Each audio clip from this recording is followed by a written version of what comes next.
सोमवार का दिन भारतीय शेयर बाजारों के लिए काला दिन साबित हुआ। जी हां, भारतीय शेयर बाजार के इतिहास की एक और सबसे बड़ी गिरावट दर्ज हो गई। आखिर इसकी क्या वजह है? इसको लेकर विभिन्न समाचार पत्रों द्वारा खबरें प्रकाशित की गई है और अलग अलग तरीके से इनके विश्लेषण भी किए गए हैं और उसमें निवेशकों को ये समझाया गया है कि आखिर शेयर बाजार में इस गिरावट की मुख्य वजह क्या है। आखिर क्या कारण है कि भारतीय शेयर बाजारों ने इतनी लंबी डुबकी एक साथ लगा ली। इसमें 20 लाख करोड़ रुपए शेयरों निवेशकों के डूब गए। इसकी पूरी कहानी क्या है? दैनिक भास्कर ने इसको लेकर प्रथम पृष्ठ पर एक खबर प्रकाशित की है। इसमें भास्कर ने लिखा है कि अमेरिका में रोजगार के आंकड़ों से उपजी निराशा और ईरान इजराइल युद्ध की आशंकाओं ने दुनिया भर के शेयर बाजारों को हिलाकर रख दिया। सोमवार को भारत के सेंसेक्स साल की दूसरी सबसे बड़ी गिरावट के साथ बंद हुआ। उसने कारोबार शुरू होते ही पहले 2686 पॉइंट का और इसके बाद 2223 पॉइंट का गोता लगाया। इससे बीएसई में लिस्टेड कंपनियों से जुड़े निवेशकों के एक झटके में 15 करोड़ 33 लाख रुपए डूब गए।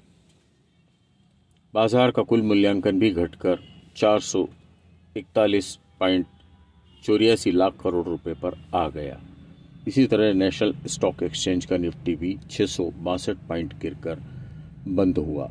शुक्रवार को सेंसेक्स 1.78% गिरा था, यानी निवेशकों के 4.4 लाख करोड़ रुपए डूबे थे। यानी 2 कारोबारी सत्रों में 19,79 करोड़ रुपए डूब चुके हैं। इस बड़ी गिरावट में मिड कैप इंडेक्स तो 1718 और स्मॉल कैप 2297 अंक तक टूट चुका है।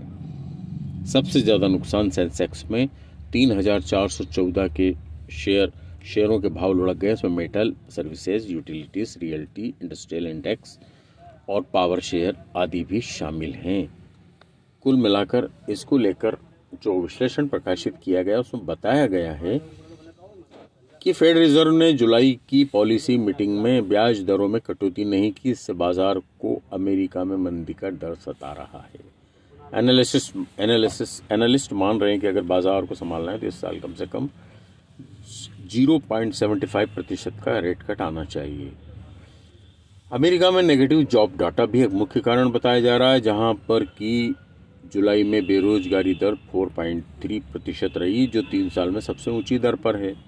लगातार चौथे महीने बेरोजगारी दर बढ़ी। उम्मीद थी कि 1.84 लाख नई नौकरियां बनेंगी, लेकिन 1.14 लाख नौकरियां ही आई, यानी नौकरियां तेजी से खत्म हो रही है। इसके अलावा जापान ने ब्याज दरें बढ़ा दी। इजराइल और ईरान के बीच तनाव चल रहा है और हमारे वैल्यूएशन भी इतने ज़्यादा हो गए हैं कि अब उसमें लगातार गिरावट होती जा रही है। कुल मिलाकर दुनिया भर के बाजारों में जबरदस्त गिरावट आई।